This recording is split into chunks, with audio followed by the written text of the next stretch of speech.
Merci, monsieur le député. La discussion générale est close. Madame la ministre, vous avez la parole. Madame la présidente, mesdames et messieurs les députés, je voudrais d'abord remercier les 33 intervenants depuis le début de cette discussion générale qui se sont exprimés sur ce sujet majeur de la transition énergétique pour la croissance verte. Et je suis heureuse que le hasard fait que nous nous exprimons devant les nouvelles générations scolaires qui sont là, auxquelles je souhaite la bienvenue, parce que c'est pour les plus jeunes que nous travaillons aujourd'hui. C'est-à-dire nous allons poser la problématique de savoir quelle planète nous allons leur laisser, à eux et à leurs enfants. C'est cela aussi la transition énergétique. Nous allons aussi définir pour eux, c'est eux qui vont vivre demain dans le nouveau modèle énergétique français sur lequel nous sommes en train de débattre, à savoir comment est-ce qu'ils vont pouvoir être davantage citoyens de leur consommation énergétique, davantage citoyens aussi d'un pays plus responsable de sa production énergétique, davantage engagés puisque nous allons débattre sur des échéances à 2030, 2050. Donc c'est vraiment pour ces jeunes générations que nous travaillons et c'est ce qui fait l'honneur de ce Parlement.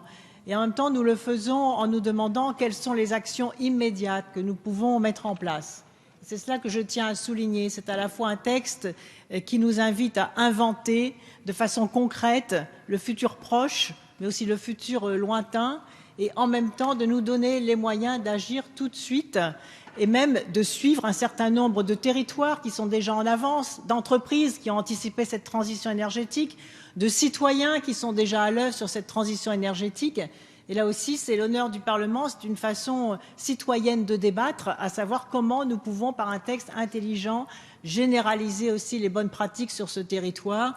Et c'est vrai dans bien des domaines, ne serait-ce que sur le concept de territoire à énergie positive que déjà un certain nombre de régions ont mis en application.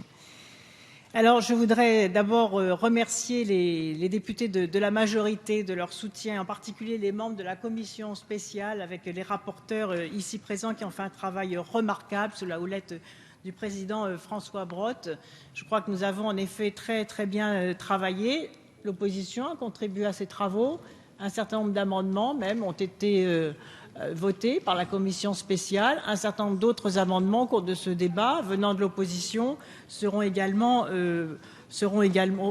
également un avis favorable du gouvernement. Et donc cette co-construction que nous avons mise en place mérite en effet d'être soulignée, d'écoute mutuelle sur un sujet bien évidemment difficile, parfois très technique, mais aussi sur un sujet qui porte des valeurs fondamentales et cette articulation entre les valeurs que nous voulons défendre, les grands principes, notamment l'indépendance énergétique, la question de la montée en puissance d'énergies moins polluantes, la question de la citoyenneté mondiale avec la maîtrise du réchauffement climatique et l'engagement qu'a pris la France sur la scène internationale de montrer l'exemple pour limiter à plus de degrés l'augmentation du climat à la fin de ce siècle, si nous ne voulons pas faire subir justement aux générations qui viennent des désastres et des catastrophes climatiques que nous devons absolument combattre. Mais c'est aussi un moyen de créer de l'emploi. Et c'est d'abord cela qui me préoccupe dans ce projet de loi, c'est cela qui fonde l'ambition de ce projet, c'est de déclencher à travers la transition énergétique la croissance verte. C'est-à-dire comment est-ce que l'on transforme un défi, une alerte, un risque en une chance à saisir pour changer notre modèle de développement économique et surtout pour créer des emplois liés à la croissance verte et en tout premier lieu dans le domaine du logement, des travaux publics et du bâtiment. Alors, je crois que la qualité des débats qui ont eu lieu en commission spéciale doit se poursuivre en séance publique, car ce texte n'est pas un texte comme les autres. C'est la première fois que le Parlement est invité à débattre de l'avenir énergétique du pays. Et donc, je ne peux qu'inviter les parlementaires de l'opposition à rejoindre ce mouvement, à ne pas rester en marge d'une transition énergétique à laquelle les Français adhèrent déjà, puisque 75% des chefs d'entreprise indiquent croire dans la transition énergétique et attendre avec impatience non seulement le dispositif législatif, mais aussi les mesures d'accompagnement qui sont prévues. Chacun d'entre vous a pu, quelle que soit son étiquette politique, mesurer à quel point Ce texte était attendu dans vos circonscriptions par les artisans, par les PME, par les collectivités territoriales, par les citoyens qui se disent adhérer à plus de 65% à la transition énergétique et aux énergies renouvelables. Ils ont compris le cercle vertueux qui était sous-tendu par cette œuvre législative et par les mesures concrètes qui l'accompagnent, à savoir des logements bien isolés, c'est la facture allégée et c'est la planète préservée. Alors vous avez les uns et les autres posé un certain nombre de questions concrètes qui vont pour la plupart être traduites par des amendements. Donc ce que je vous propose, c'est de répondre au moment des amendements aux questions concrètes qui ont été posées, mais je veux ici rappeler l'esprit d'un texte qui mérite mieux que certaines caricatures qui en ont été faites. Et c'est vrai que la dynamique démocratique m'appelle à répondre peut-être prioritairement à ce qu'a dit l'opposition.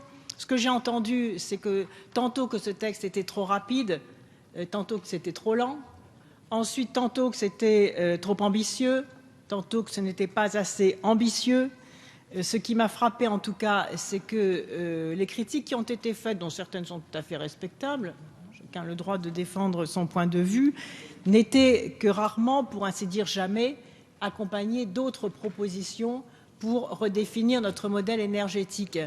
Et quand certains d'entre vous soulèvent la question légitime, le problème du prix, combien ça coûte, avez-vous dit, mais ce qui coûterait terriblement à la France, c'est le statu quo, c'est de ne rien faire, c'est de laisser croire au pays que tout peut continuer comme avant, c'est de ne pas prendre en compte ni les attentes des nouvelles filières industrielles du futur et donc ne pas leur donner la chance de se développer et ainsi perdre des marchés nationaux et internationaux considérables sur les énergies renouvelables qui sont en train de s'ouvrir et qui sont en train de s'accélérer et sur lesquels certains pays qui sont compétiteurs de la France commencent à se positionner de façon puissante. Et j'en veux pour preuve ce que j'ai entendu au sommet du climat de la planète à New York, où le positionnement de Barack Obama, c'était de pousser les entreprises américaines à investir puissamment et rapidement tout ce secteur considérable des nouvelles technologies, des industries renouvelables et des transports propres et des compteurs intelligents. Et nous, Français, nous devrions rester l'arme au pied, immobiles, sous prétexte que nous avons l'industrie nucléaire, mais ce serait gravissime. Gravissime pour notre pays, gravissime pour nos entreprises, car qui n'avance pas recule. Et le choix de ce texte, c'est d'avancer. Et c'est d'avancer vers un futur qui nous permet de déployer nos savoir-faire, de créer des activités et des emplois dans nos grands groupes comme dans nos entreprises de petite et de moyenne taille, ainsi que chez nos artisans. Je pense en particulier à tous les artisans du bâtiment. Et donc, le choix que fait ce texte, c'est d'anticiper et de ne pas subir. Nous avons, il y a 40 ans, engagé en réaction au choc pétrolier le programme nucléaire. Et à ce moment-là a été aussi créée l'Agence pour la maîtrise de l'énergie. Et aujourd'hui, d'une certaine façon, nous devons faire face au choc climatique qui est d'une ampleur bien plus grande, et au choc de l'indépendance énergétique, et au choc aussi à la préoccupation de la sécurité nucléaire. C'est une question mondiale qui se pose, ainsi que le problème de la dépendance énergétique. Le nucléaire, c'est aussi de l'importation de l'uranium, et le nucléaire, n'oublions pas, comme vous feignez de ne pas y penser, c'est aussi le grave problème de la gestion des déchets nucléaires et de ce que nous laisserons aux générations futures en termes de déchets radioactifs. Donc toute énergie a ses avantages et ses inconvénients. Et le choix qui est fait dans ce texte est un choix courageux parce qu'il n'oppose pas les énergies les unes aux autres. Et c'est cela qui doit être souligné dans ce texte pour éviter toutes les caricatures qui ont été faites. Ce texte ne concerne pas que l'électricité, comme on l'a entendu. Au contraire, il concerne tous les aspects de la vie, la construction, la façon d'habiter, de se déplacer, de consommer. Il redonne au nucléaire sa juste place dans notre mix énergétique, celle d'un moyen sécurisé de couverture de notre consommation de base. Et je ne ferai pas de querelle sur la question énergétique, parce que c'est une industrie de notre pays, c'est une industrie qui a créé notre identité, elle fait partie de notre identité énergétique avec la qualité des salariés qui y travaillent, des ingénieurs, des techniciens, des ouvriers. C'est une industrie existante qui constitue et qui restera la base de notre modèle énergétique, mais auquel il faut désormais donner sa juste place afin de diversifier notre mix énergétique. C'est une question d'intérêt national, c'est une question d'intérêt général, c'est une question de visibilité et de clairvoyance sur les enjeux d'aujourd'hui et de demain. Enfin, ce texte est accompagné des moyens et des actions concrètes qui permettront aux Français d'en constater l'impact positif sur leur vie quotidienne. J'ai eu l'occasion de le dire dans la commission spéciale, j'aurai l'occasion de le redire au cours de ce débat.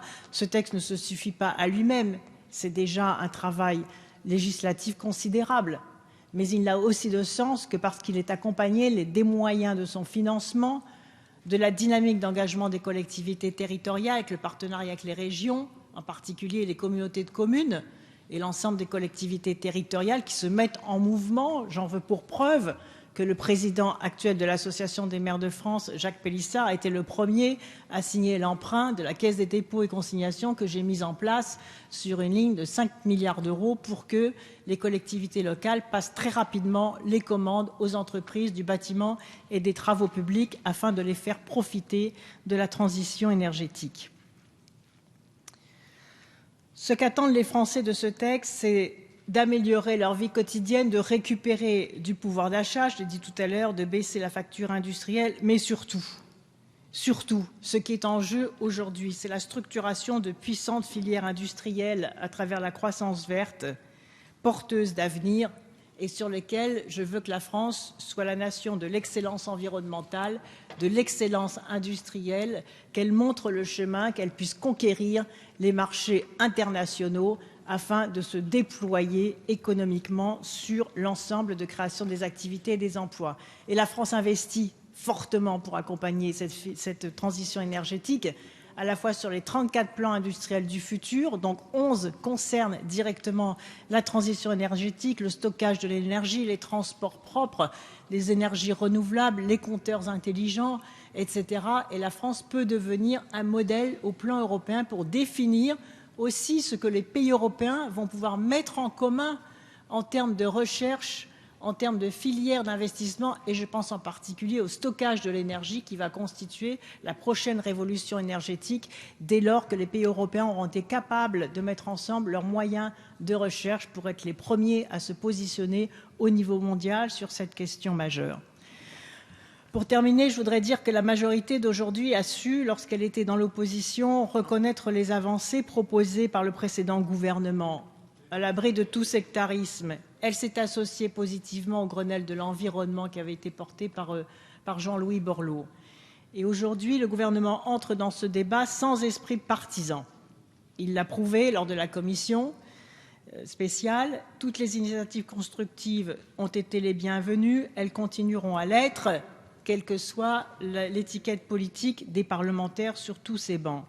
Et c'est la raison pour laquelle je me réjouis de la discussion qui commence, parce que j'ai la conviction de contribuer avec vous tous à une de ces œuvres majeures qui feront date dans l'histoire de notre politique énergétique, mais aussi de notre citoyenneté. Je vous remercie. Merci.